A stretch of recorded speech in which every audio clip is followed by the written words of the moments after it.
Millions of people spent February 2026 convinced the Department of Justice had just proven Ellen DeGeneres was a cannibal. Not a joke. Not a meme with an obvious wink. Actual posts, treated as actual news, spreading across X and Facebook within hours of a real document release. The files were real. The 3 million pages were real. What wasn't real was the specific thing almost everyone shared. And this one didn't stop at one claim. It mutated, spread into other fake stories, and somehow ended up tangled with an entirely unrelated real headline about DeGeneres in the same news cycle.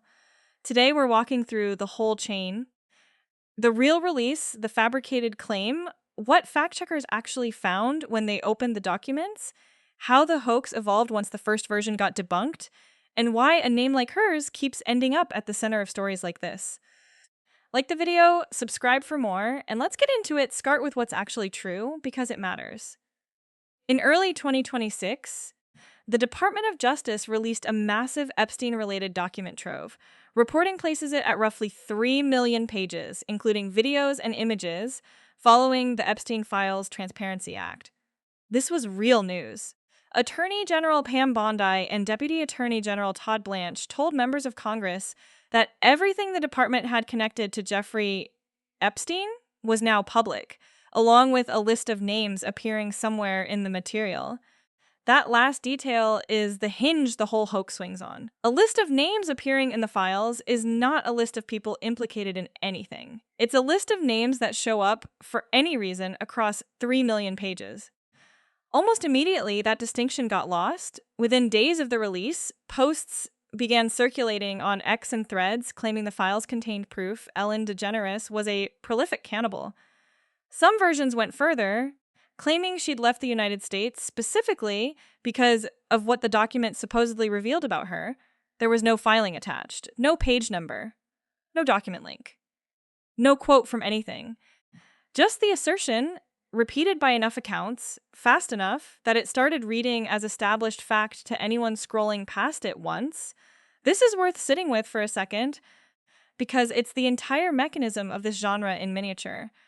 Real release, zero verification, instant reach. This is the part almost nobody who shared the claim bothered to check, and it's the most important section of this story. Snopes went into the DOJ's released files directly and searched for every instance of the words cannibal and cannibalism. They found 52 mentions of one and six of the other.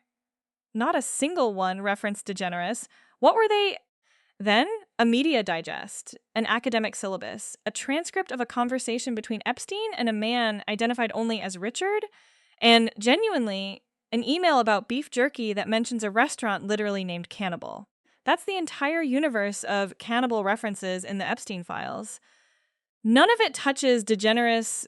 Separate reporting confirmed the same conclusion from the other direction. Officials said a full review of the release turned up no material tying DeGeneres to Epstein's crimes or to any conduct involving children. Her name does turn up in the files somewhere. Multiple fact-checking outlets confirmed that much, but only in ordinary, unrelated contexts, nothing resembling the viral claim, so the claim wasn't exaggerated. It wasn't a distorted version of something real. It was built from nothing. Normally, that would be the end of it. Claim made, claim debunked, story over. It wasn't. Once the cannibal version had circulated widely enough to get its own fact checks, a second version appeared. An article claiming DeGeneres and, in its words, hundreds of Hollywood VIPs had eaten director Stanley Kubrick at a satanic ritual. That claim traced back to a site called The People's Voice, which fact-checkers describe as one of the internet's more prolific publishers of fabricated news. A search of the same DOJ files turned up nothing supporting it. No report, no reference, nothing connecting DeGeneres or Kubrick to any such event, satanic or otherwise. Two different fake claims, same real document release, same name attached both times. That's not a coincidence. That's what happens when a subject's name becomes the go-to name for a genre. Every new fabrication about the Epstein files gets tried out on the same handful of famous people first, because those names are guaranteed to travel. Here's the part that's less about any single claim and more about the pattern underneath all of them. DeGeneres wasn't targeted because of anything documented. She was targeted because her name is recognizable enough to stop a scroll, and because the timing lined up with something real. While the hoaxes were peaking, DeGeneres actually was in the news for something completely unconnected. She'd posted a rare political statement in January 2026 about the killing of Renee Nicole Good, a Minneapolis mother shot during an immigration enforcement operation. Real headline, real statement, real news cycle, sitting right next to a fabricated one sharing her name. For a lot of feeds, the two blurred into a single story, and the reach didn't stay contained to anonymous accounts. Even outlets like TMZ published video content addressing the claims directly, which tells you how far a fabrication can travel once it's wearing a real news event as a disguise. Far enough that debunking it eventually became a story in its own right, covered by outlets ranging from Snopes to mainstream entertainment press separately, and worth noting because it's the one piece of this whole saga that's actually grounded in something real. Old comments from Rob Schneider and Ricky Gervais about DeGeneres resurfaced during this same period of renewed Epstein-adjacent discussion. That's a real documented resurfacing of old material, not a new allegation, not a new claim.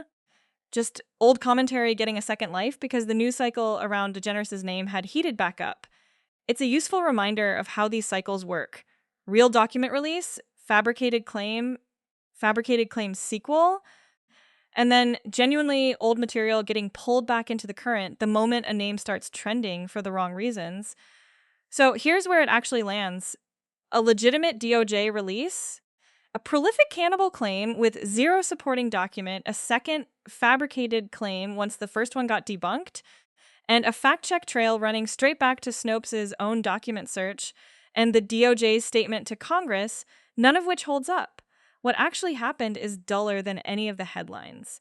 A famous name, a real news event, and a claim built entirely to fill the gap between them.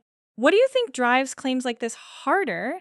The algorithm rewarding shock over accuracy, or just how fast a headline outruns anyone bothering to check it? Did this one cross your own feed before you saw it debunked?